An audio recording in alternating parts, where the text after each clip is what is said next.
Ladies and gentlemen, thanks again for joining us for another day of spoilers of Throne of Eldraine. We've got a lot of really cool cards that we're going to discuss today. We need to just jump right into it. There's a bunch to cover. So first off, we have Scorching Dragonfire. 1 in a red for an instant. It deals 3 damage to target creature or planeswalker. If that creature or planeswalker would die this turn, exile it instead. It's no lightning strike. It's also not a lava coil. We're able to get instant speed 3 damage to a creature or planeswalker, and it exiles either if it dies.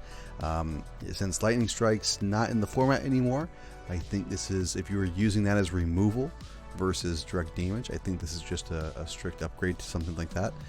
If you're going to be running more of like a Chandra synergy, however, you'll probably want to be running Chandra's Triumph instead. Either way, you could even pair the two together.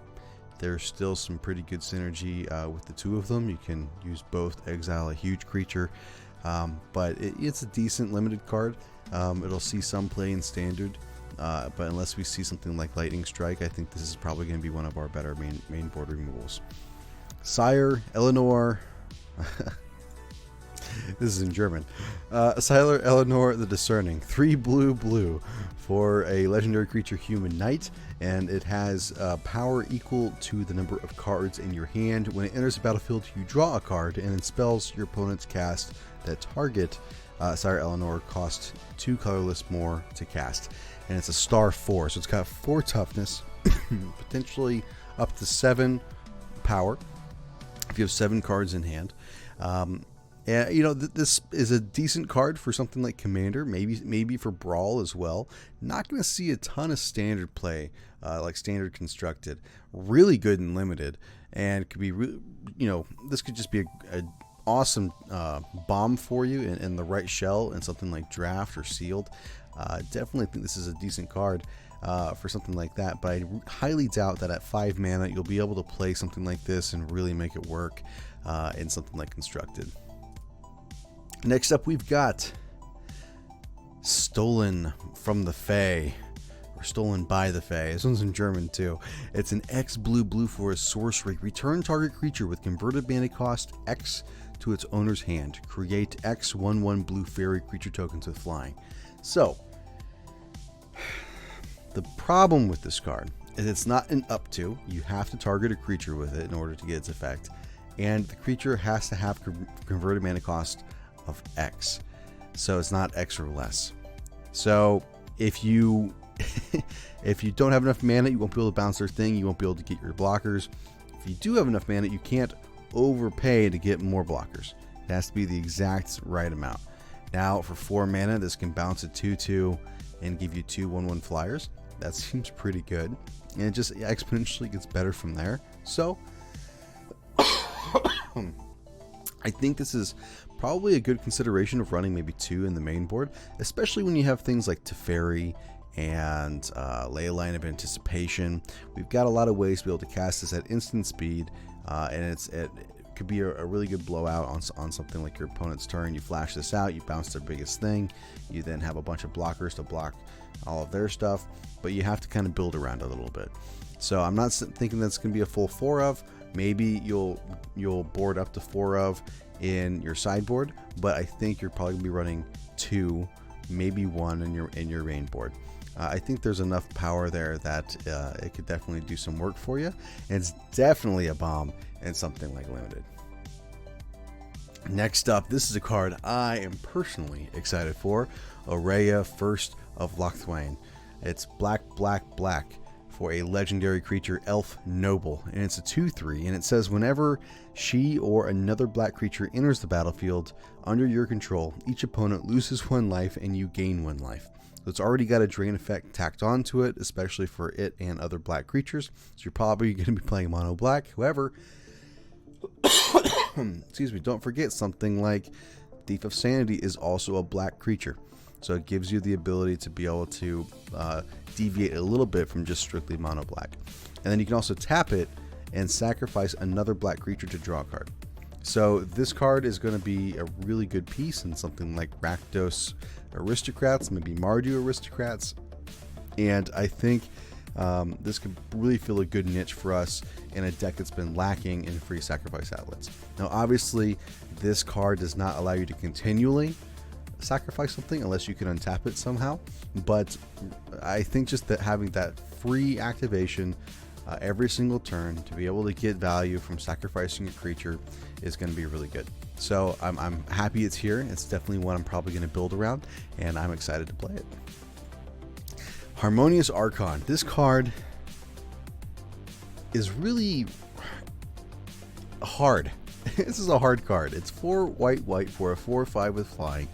Non-Archon creatures have base power and toughness of 3/3, and then when it enters the battlefield, create 2 1/1 white human creature tokens. So what's really good about this card is if you're playing a token list or just a white weenie list and you drop this, everything comes up to a 3/3.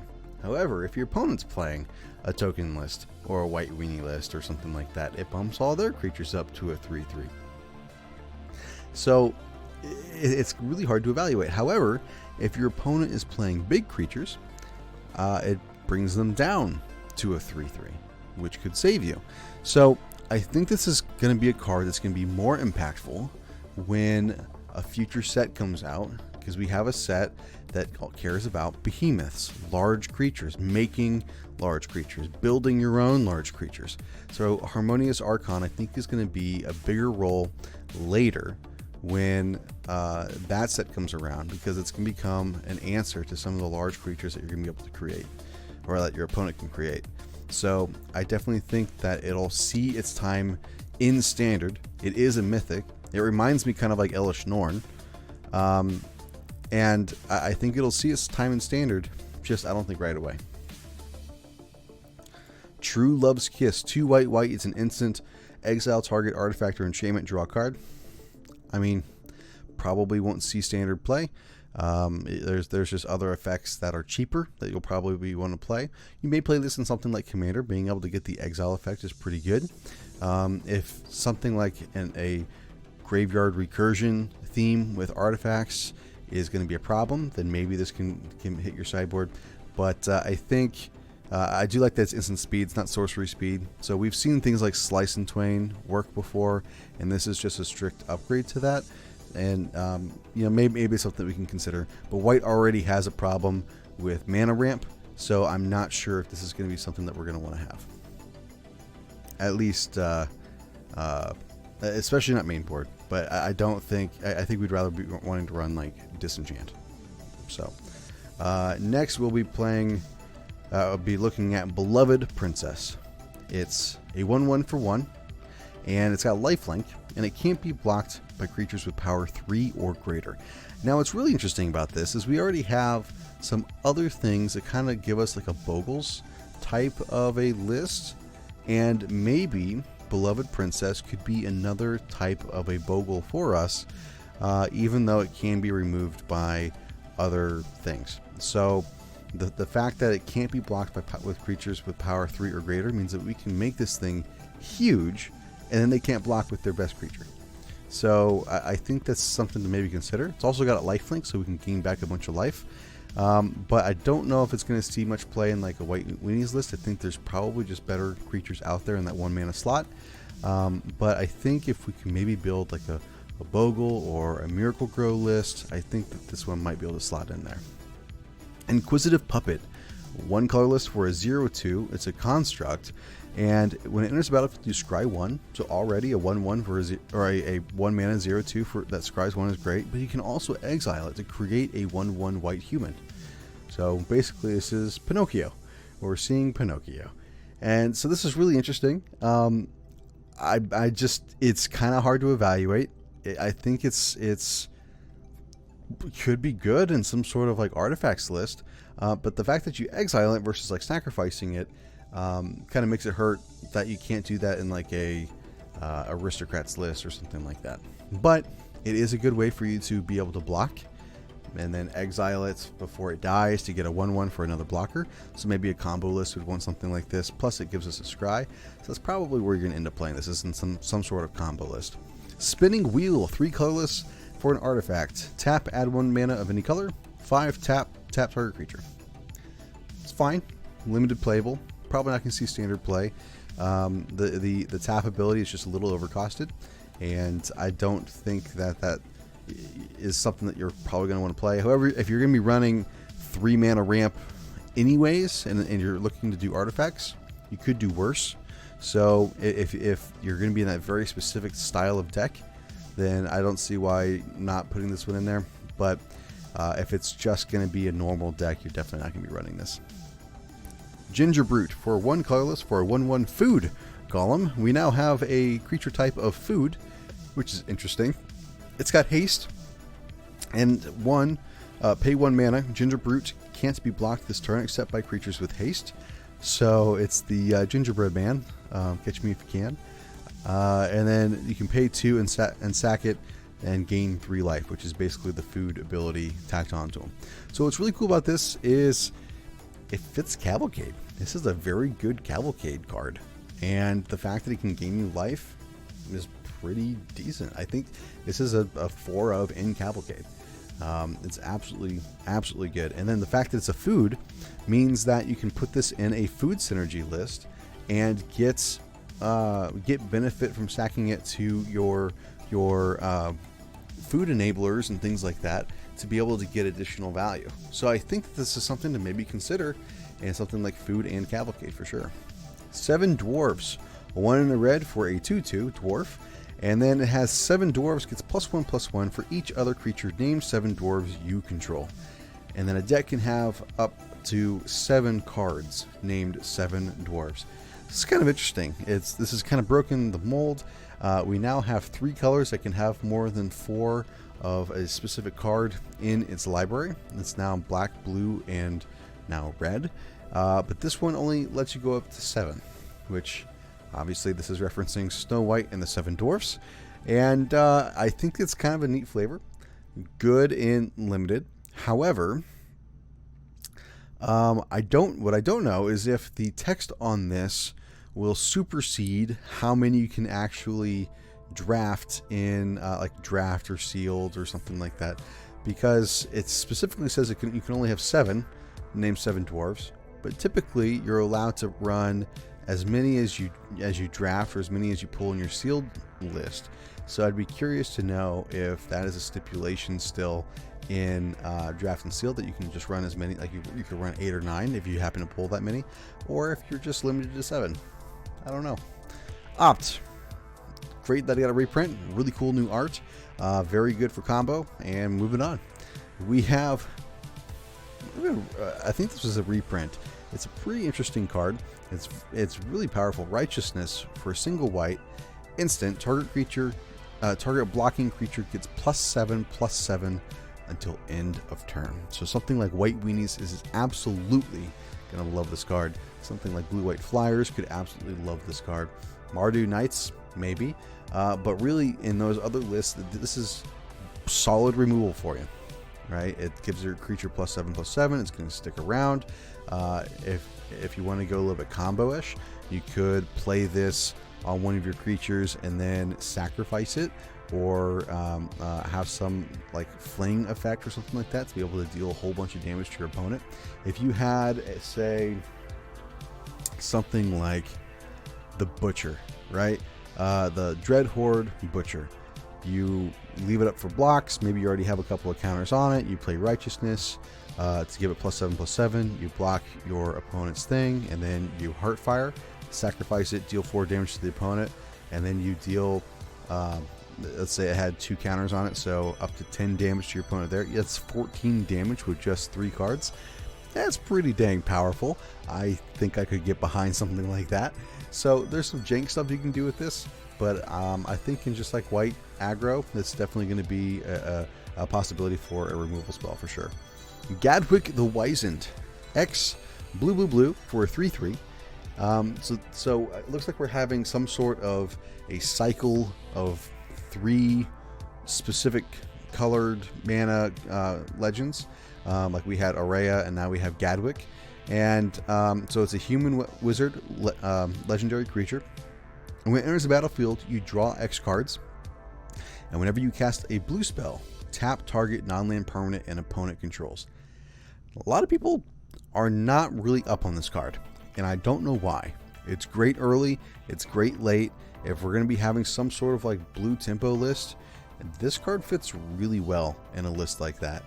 Also, we have Ley of Anticipation, and we have Vivian Champion, the 3-mana Vivian, to give this thing flash. So imagine playing this in like green-blue flash with the Vivian, and you flash this out, you flash out a Hydroid Crisis, you're drawing a ton of cards, and then all of your other cards tap your opponent's non-land permanents. That seems really, really good, and you just keep refilling your hand over and over again.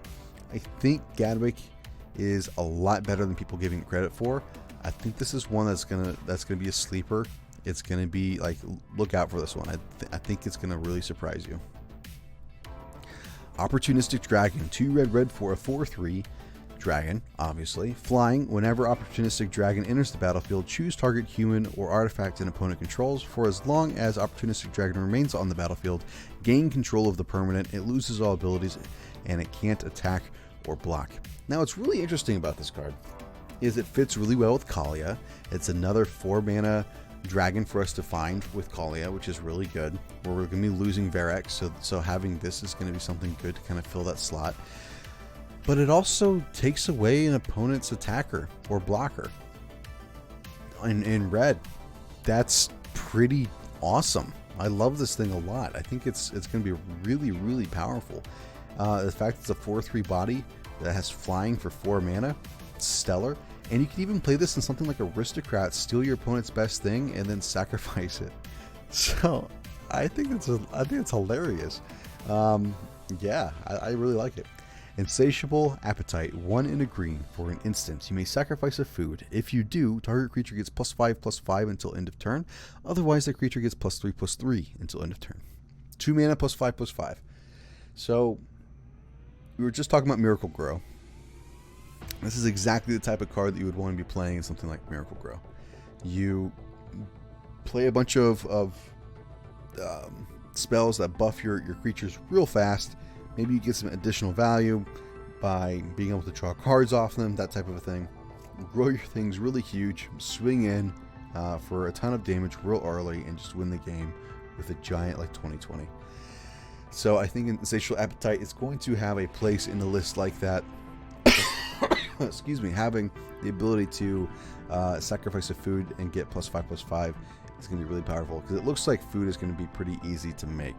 So I think that could definitely find a place in something like Miracle Grow. Cauldron Familiar, 1 black for a 1/1. It's a cat, so a black cat. Look at that. When Cauldron Familiar enters the battlefield, each opponent loses 1 life and you gain 1 life, and you can sack a food to return Cauldron Familiar from the graveyard to the battlefield. So this kind of fits really well with that mono black legendary creature we were talking about earlier. It already has a drain ability on it. It's got a good recursive ability for something like Aristocrats. I think this card may be a good 1-drop in some lists like Aristocrats, where you're trying to ping your opponent down to 0 with various abilities. I think it's pretty good. Bog Naughty, 3 black for a creature that is a fairy. It's a 3/3 and has flying. And you can pay 2 in black and sacrifice sacrifice a food, and target creature gets -3/-3 until end of turn. So again, another like green-black food style of list, and you can pay with that sack ability of the food allows you to have removal on the stick. Now this is 5 mana. Will that see play in Standard? I mean, if you're really trying to play Fairy Tribal, maybe. But I'm not sure if that's fast enough for us to be able to play it in Standard. You may be able to play it in something like Commander, maybe, but you'd have to be able to have a lot of ways of creating food that you can easily get to in something like Commander. Brawl, definitely going to see playing Brawl. So I think that's probably where you're going to see this more likely. It's a pretty decent bomb in something like Limited. But yeah, I doubt you're going to see much constructive play with this one at all. Mara Leaf Rider, 1 in a green for a 3/1 Elf Knight. Sacrifice a food, target creature blocks Mara Leaf Rider this turn if able. So we kind of have like a lure effect on an elf, and it's a 3/1, so we can have a larger, more expensive creature block this thing and hopefully die. We can also do something like give this thing Death Touch and force the block with their big baddie. There's a lot of really interesting things we can be doing with this, and I think this may see some play in Standard if we're going to have some sort of like aggro elf list. Because imagine you have this comes Pelt Collector comes down turn 1, this comes down turn 2, Pelt Collector grows. You swing in on turn 3 with the Marlife Rider, force something to block it. That thing dies, Pelt Collector grows again. There's a lot of different things you can play with something like that. Maybe be able to reanimate it out a little bit later, but you can definitely grow a Pelt Collector with it, and it gives you another sacrifice outlet for your food. Fervent Champion. This card is phenomenal. A single red for a 1/1 human knight with first strike, haste, and whenever it attacks, another target attacking knight you control gets +1/+0 until end of turn. And then equip abilities you activate that target Fervent Champion cost 3 less to activate. So remember we were first talking about something like Bogles. This could fit in some sort of like a Bogle-ish style of list where you're trying to put a bunch of equipments on things, because this basically can allow you to equip things for free depending on the artifact. So that is amazing. We were definitely needing something like this. So I could definitely see us be playing some sort of a equipment strategy now that we have this ability. And then on top of that, this could just go into some sort of a cavalcade list, because whenever you swing, if you have another knight, the cavalcade trigger still goes on the stack, and then you can stack it to where this ability resolves after the cavalcade trigger to pump the other knight, making it bigger. So you're able to just get a ton of value out of your cavalcades. Plus this thing has first strike and haste. God, it's amazing. This card's gonna be really, really good. Probably gonna be a good $5 to $10 rare. I think it's pretty decent. Epic Downfall. 1 and a black for a sorcery. Exile target creature with converted mana cost 3 or greater. It's going to be decent removal in limited. Maybe a sideboard card, but I think it's going to be definitely more of like a limited play. And now this next card is an uncommon. I think is way more powerful than you may first think when looking at it. Into the Story. 5 blue. It's instant. This spell costs 3 less to cast if an opponent has 7 or more cards in their graveyard, and you can draw 4. So basically this will become 4 mana, instant speed, draw 4 if an opponent has Threshold. Getting 7 cards to our opponent's graveyard is very easy to do. In fact, a lot of our opponents are trying to do that themselves with things like Tamiyo and Jace and other things like there's it's going to be easy for them to get to 7 cards in their graveyard before like turn 4.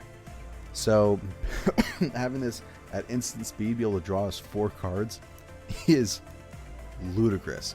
This card is amazing. I think it's going to be a control staple, and I think they may not run a full 4 of, just because of the converted mana cost, but you could definitely see 2 or 3 of these being played. I mean, that's how powerful this card is, it can be very easy to have our opponents mill 7 cards, especially with something like Drowned Secrets still in the format.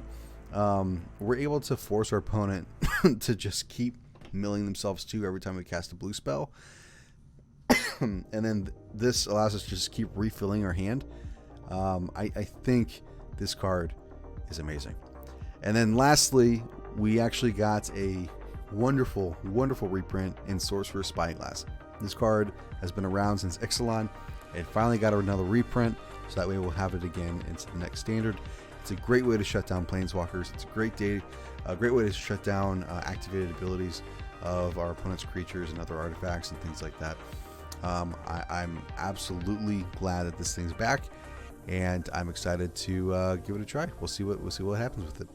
All right, guys. My name is Debo. Thanks again for checking out the next spoiler video. I look forward to seeing you guys tomorrow, and hope you have a great day. Thanks.